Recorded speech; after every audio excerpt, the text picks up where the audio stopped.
visite chaque année la pointe du Hoc. Non à l'augmentation des rejets de tritium en mer à la centrale de Flamanville. C'est le cri lancé hier par un collectif d'associations de défense de l'environnement. La demande formulée par EDF, appuyée par l'autorité de sûreté nucléaire, pourrait bien obtenir très vite l'autorisation de l'État. Marie-Pierre Gressan et Jean-Michel Guillot. Le tritium, c'est de l'hydrogène radioactif. Cet élément a une faible radiotoxicité. Il est très volatile, donc très difficile à piéger, donc relâché dans l'environnement. La centrale de Flamanville sera bientôt autorisée à rejeter davantage de tritium dans la mer et dans l'atmosphère. Une augmentation qui n'aura pas d'impact sur la santé et l'environnement. C'est l'avis de l'autorité de sûreté nucléaire.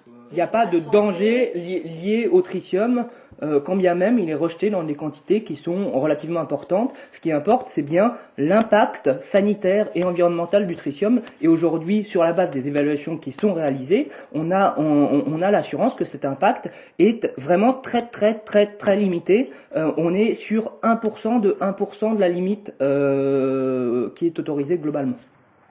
Cette assurance n'est pas partagée par les associations de défense de l'environnement.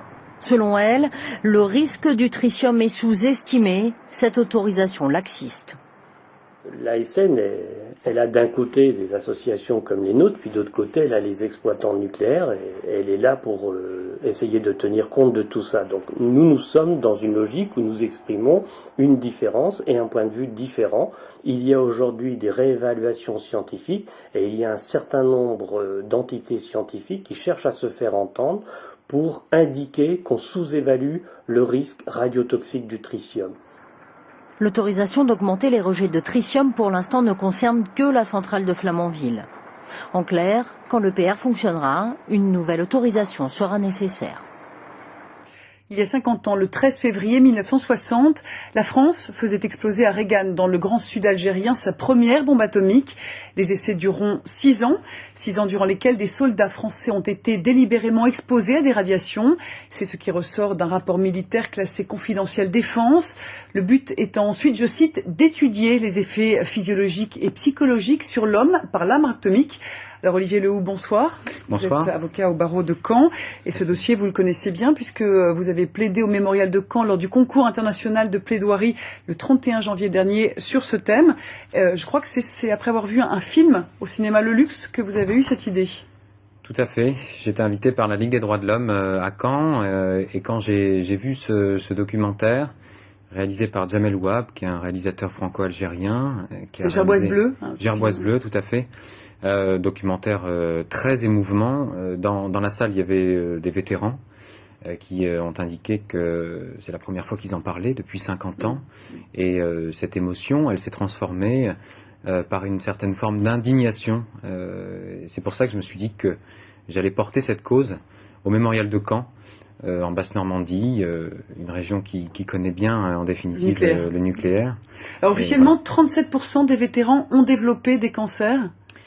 Alors ça, ce sont des statistiques qui ressortent aujourd'hui. Effectivement, le taux national de cancer dans la tranche d'âge de 65 ans, c'est 17%. Pour les anciens soldats français qui étaient présents, c'est effectivement 37%. Il y a bien évidemment des conséquences à leur présence sur les lieux au moment de ces explosions. Et la presse aujourd'hui se fait l'écho de ce qu'ils étaient présents comme cobayes en définitive. Et pas d'excuses publiques de la part de l'État, la grande muette de la part de l'armée. C'est la raison d'État qui prime contre la vérité et la justice que ces vétérans demandent aujourd'hui.